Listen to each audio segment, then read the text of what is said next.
O Michael, ele foi interrogado e ele entrou em contradição. O que acontece? Ele falou que na noite dos fatos, na noite em que Vitória desapareceu, ele estava dormindo em casa com a sua esposa. A esposa dele deu um depoimento e falou: não, eu não estava em casa naquela noite. Eu dormi na casa da minha mãe. E por causa dessa contradição, ele acabou sendo preso. Foi confirmado que ele tinha aquele Corolla, o Toyota Corolla prata.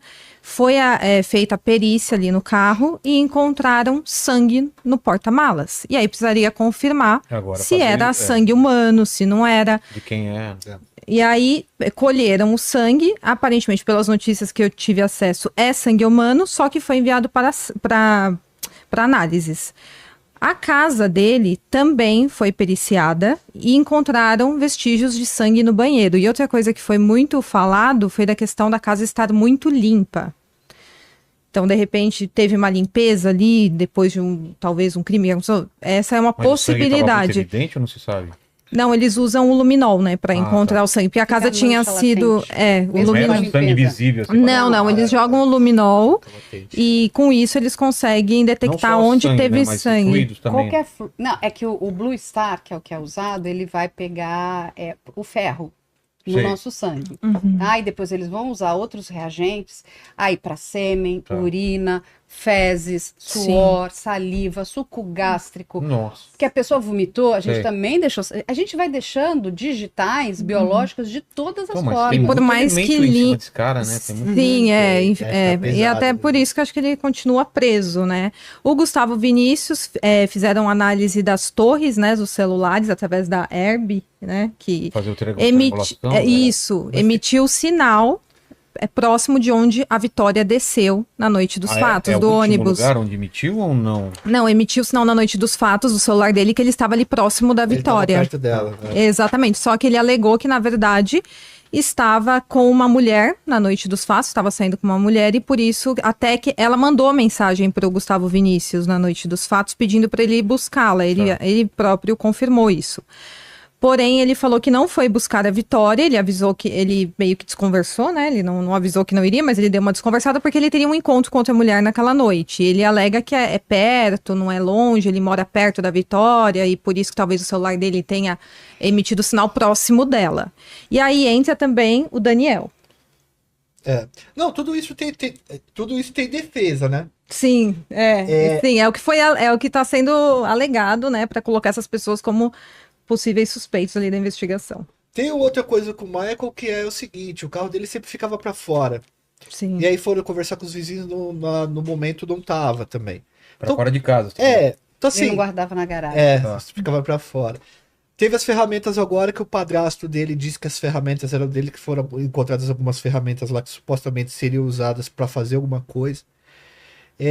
As suspeitas em cima dele, os indícios são fortes, tanto que a justiça permitiu a prisão dele e dos outros dois, eu acho que foi negado, né, Carla? Foi negado. Foi negado porque não tem uma base. Essa materialidade, entendeu? Tem defesa do cara tá perto da menina. Sim. Entende? Porque assim... Você precisa ter coisa muito forte. Né? Outra coisa que as pessoas precisam entender é quem prende é a justiça, não é a polícia. A polícia, no máximo, ela vai te prender em flagrante, ela vai oferecer, mas o juiz precisa avalizar aquela prisão. Aí o que acontece? Numa investigação onde não tem flagrante, né, o delegado entende que aquela pessoa, né, aquele suspeito, é o possível autor do crime, mas ele precisa mostrar a materialidade e justificar a necessidade dessa prisão. O que é? Não, ele pode atrapalhar a obstrução de justiça, por exemplo. Ele tá intimando alguém, ele pegou, ele tipo assim, a mulher dele, ele não deixou a mulher dele ir depor. Sim. Ameaçou ela. Obstrução de justiça, você pode prender o cara. Ou, por exemplo, uma chance de fugir. Você acabou descobrindo que o cara comprou uma passagem, sei lá, pra Pindamonhangaba. Ameaçando pessoas. Então, aí... Ou interferir na investigação, o juiz vai falar, não, ok, cumpra-se a prisão cautelar. Mas, com base no que foi apresentado, e eu até cheguei a ver esse material, o juiz vai falar, não tem materialidade suficiente. É o que a gente explicou, o ex-namorado está colaborando e contribuindo com as investigações, não tem por que, né, oferecer a prisão para ele. Então, quem prende, gente, é o juiz, é a justiça, ou a juíza, se for o caso. Dito isso, Mais para frente, aí vai se encontrar mais indícios em relação a esse Michael. Por quê? Número 1, o depoimento dele diverge do depoimento da esposa dele, eles dão depoimentos muito divergentes. A polícia vai encontrar alguns indícios que colocam ele na cena do crime. Michael conhecia, e agora eu posso, né, dar a informação de 100%, a Vitória, e conhecia ela muito bem. Uma das questões que foi trazida, até por fontes bastante importantes da polícia, é que a Vitória se sentia muito incomodada com o Michael. Michael era um stalker da Vitória. Exatamente. Principalmente também, nas redes sociais, onde ele ficava muito em cima dela e ela se incomodava muito com isso entre conversas. Olha, pra você ter uma noção, no celular dele tinham fotos de meninas com perfis muito parecidos com a da Vitória. Sim. E antes de vir para cá, eu vi uma entrevista que o advogado da família da Vitória, ele estava ali na frente da delegacia e ele foi verificar se tinha de fato encontrado fotos da Vitória dentro do celular do Michael, e foi confirmado que tinha fotos da Vitória dentro do celular do Michael. Né, sim.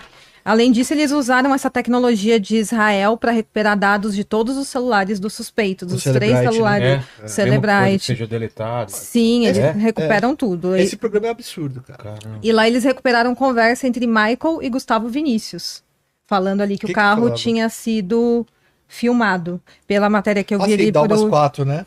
exatamente. Ele avisa falando que o carro dele tinha sido filmado por alguma câmera, primeiro às 1 da manhã e depois às 4 da manhã, não seria isso? Sim. Exatamente. Ô, Carla, você acha que... Quando que sai esse... Você tem Então, notícia eu de vou quando sai contar os uma coisa laudos? para vocês. Olha só, vamos pegar o caso do Gritzba, que é um caso bem recente aqui, né, do Vinícius. E aí, vamos pegar a Polícia Federal, que também usou Celebrite na extração de várias informações. A Polícia Federal não tem a quantidade de casos que a Polícia Civil tem na mão. Demorou ali 15 dias para extração. A gente não tem 15 dias. A gente está falando de 10 celulares, com uma quantidade de material absurda. Conversando com a polícia, o que acontece? Não basta eu ter a extração dos dados, eu preciso laudar esses dados. Vou pegar o meu celular aqui, você imagina a quantidade de dados que tem aqui? Então eu tenho que pegar esses dados, eu tenho que fazer uma análise. A média demora de 6 meses a 2 anos. Essa é uma realidade, tá? Do Brasil. Lógico que isso, para a gente ter o laudo definitivo, algumas informações vão chegando e essas informações, que são muito importantes, são repassadas para a autoridade policial. Mas a extração do Celebrite, a gente tem que entender qual é a versão do Celebrite que está sendo usado e qual era o tipo de aparelho que eles estão tirando essa extração, e mais além. Tem gente que colabora, dá senhas, olha, eu dou meu celular com todas as senhas. Então, rapidamente você consegue ali. Tem gente que não vai dar senha. Então você tem que usar um monte de tecnologia para quebrar as senhas desse celular, como brute force. Você vai usando um monte de coisa para poder chegar a ter essas informações. E não é uma coisa tão rápida assim. A gente acompanha aí vários casos de perícia digital, eles são mais demorados, a gente precisa aguardar isso. E aí tem que pegar o que presta e o que não presta, porque tem de tudo ali dentro, né? Se pegar aqui, vai ter um monte de informação que não tem nada, não vai chegar a lugar nenhum. Eles vão recuperar muitas coisas que eles apagaram, porque a gente apaga coisa dos celulares, eles vão recuperar, vai ser uma coisa gigantesca. A última notícia que eu vi é que pelo menos já 10 gigas já tinham sido recuperados. Mas ainda vai para análise, mas o fato é que está sendo usado o Celebrite para analisar. É uma tecnologia bem avançada e não é em todos os casos que eles utilizam, né? No caso Marielle, a gente utilizou quebra de nuvem e também teve a utilização do Celebrite. Demorou.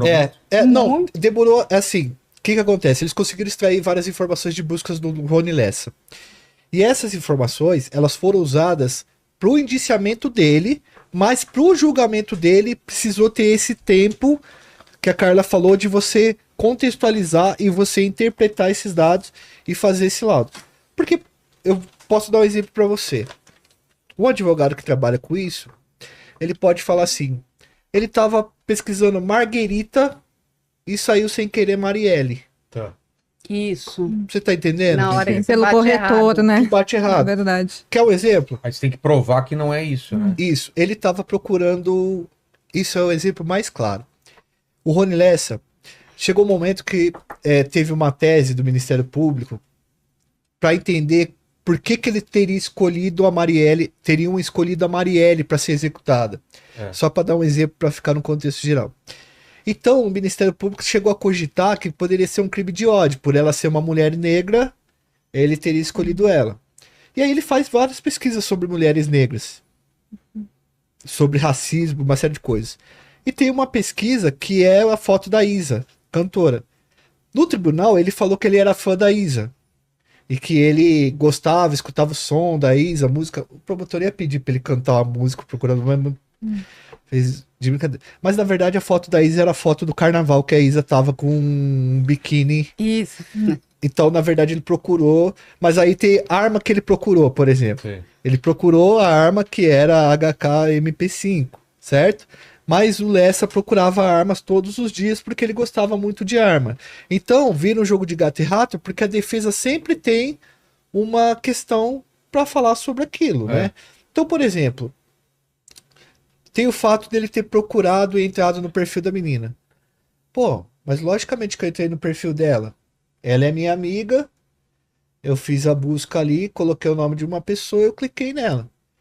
Isso não necessariamente comprova que a conduta dele foi essa. Mas, junto com outros indícios que o delegado tem, isso pode convencer a justiça Sim. que ele é um possível... O que viciado. leva ali, né? É Outra- o que ele falou. Você está procurando, né? Por exemplo, eu vou lá e curto todas as suas fotos. Ai, Vilela, lindo, legal, meu É amigo. o like attack. É like attack. aí- Tiver que atacar. Você começa a falar assim. Eu tenho medo. É um sinal, é um sinal que a pessoa dá Gente, pra outra. mas É assim, tipo um a assédio, Carla né? tá demais, né? Ela tá toda hora, ela curte tudo que eu coloco. Tá um pouco ostensivo, entende? O que foi um indício muito forte é que ela vai reclamar dessa coisa muito ostensiva, que tá muito em cima dela. Então, aquilo já temos Incomodou. uma fumaça. Falou, por que é que então, como é que ele, né? E é um homem casado, entre aspas, Sim.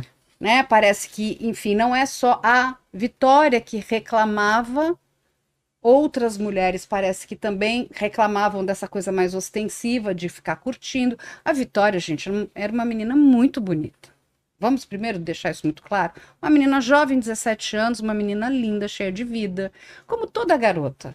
Vai lá, coloca fotos dela muito bonita, muito interessante. E a gente não sabe qual é o perfil deste homem que precisa, né? Eu entendo que hoje é super. Por que eu venho falando muito também que esse tipo de crime precisa ir para um departamento especializado, para uma delegacia Uma especializada. DHPP, né? Exatamente. Primeiro porque você ainda não tem ali a autoria e a motivação confirmadas. Hoje, tem uma notícia muito boa. O DHPP inaugurou o núcleo de perfilamento criminal. É o primeiro núcleo de perfilamento criminal do Brasil. O que significa isso? Significa que hoje nós vamos ter um braço muito forte de psicologia forense. O que os Estados Unidos já tem desde 1970, que é você é um suspeito. Então, o que o perfilamento criminal vai fazer? Vai dizer se você tem capacidade de cometer determinado crime. E, inclusive, vai cuidar da questão da vítima, pela vitimologia. E não é revitimizar a vítima, mas entender por que aquela vítima se tornou um alvo para aquele determinado agressor ou predador. Porque se a gente está falando que aquilo foi um crime, que foi um crime contra a dignidade sexual dela que acabou num homicídio, então a gente está falando de um predador sexual. Então, ele, entende? São várias características que isso é um braço muito forte, que vai ajudar a polícia nas suas investigações.